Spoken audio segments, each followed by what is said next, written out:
Now to a warning, a real warning, about a staple of the American diet, a food many of us and many of our children eat for breakfast. It is rice.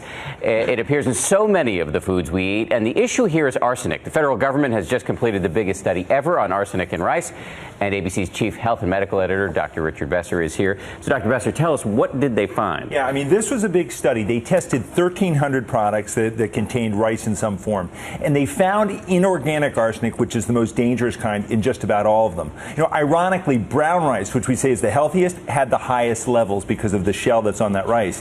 The FDA says that the levels are not such that it will cause immediate or short-term health effects, but the big question is, will long-term exposure to this cause problems with cancer and problems to your heart and your lungs? But this is alarming and begs the question, what should we do when it comes to eating rice, especially when feeding newborns, which is usually an introductory food? Yeah, I mean, there are several things that you can do here. You know, when you're cooking rice, you want to rinse it until the water runs clear, and that will take some of the arsenic out.